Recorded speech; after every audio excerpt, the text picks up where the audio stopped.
Bonsoir. Quels liens historiques unissent Monaco et Antibes, hormis une proximité géographique évidente? D'abord, il y a un lien fort, c'est le château Grimaldi. Le château Grimaldi, vous le savez, aujourd'hui abrite le musée Picasso, mais c'est un château qui s'appelle Grimaldi et dans lequel les ancêtres du prince Albert ont siégé et ont dominé la ville. Donc c'est cet élément-là, je dirais, patrimonial. Mais il y a quand même beaucoup d'autres liens avec la principauté. On a le plaisir d'accueillir Monseigneur à toutes les fêtes du Festival du Jazz d'Antibes, parce que, comme nous, c'est un passionné de jazz.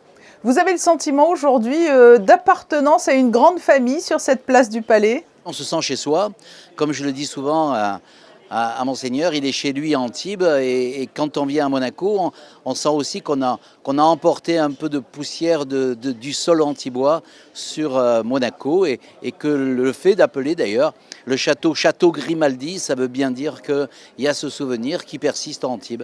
Bien sûr, c'est le musée Picasso, mais dans le château Grimaldi. Alors vous l'avez dit, le prince Albert vous rend souvent visite.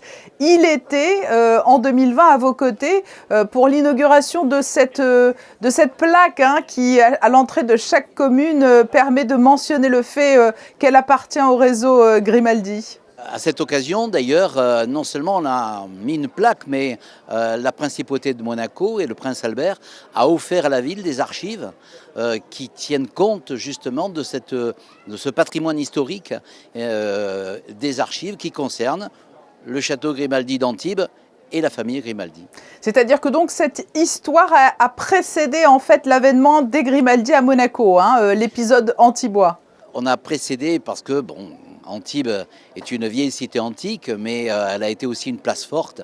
Et à un moment donné, elle a été confiée à la famille Grimaldi, bien avant, effectivement, que les moines soldats viennent conquérir le rocher monégasque. Oui, il y a eu entre-temps un petit passage aussi par Cagnes-sur-Mer.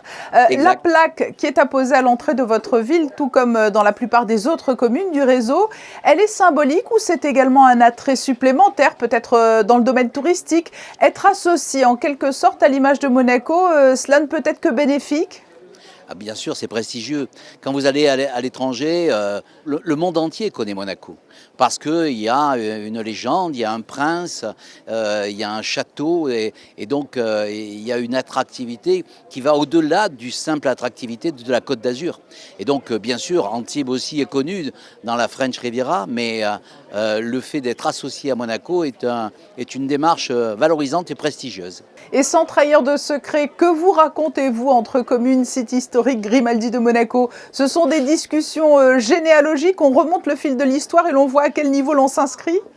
Oui, mais on regarde aussi l'avenir. On est en train de créer un espace mer littoral avec beaucoup d'images virtuelles sur le cap d'Antibes, et on va être associé au musée océanographique de Monaco. Donc on a aussi des engagements sur le plan planétaire, environnementaux et sur le plan de l'avenir. Et aujourd'hui plus particulièrement, la commune d'Antibes est représentée dans l'un des stands? Bien sûr. Alors la commune d'Antibes est très représentée, toujours avec son talent culinaire de la pissaladière de Jean-Paul Véziano, bien sûr, mais aussi avec toute la démarche culturelle. C'est une ville métier d'art, et donc on a des verriers, des potiers, et on a la chance d'avoir Didier Sabat, qui est notre verrier antibois et qui expose ses œuvres. Donc on est dans la lignée environnementale et dans la lignée culturelle de la principauté. Et tout cela sera encore à découvrir demain dimanche, place du Palais. Jean Leonetti, merci d'avoir répondu à notre invitation.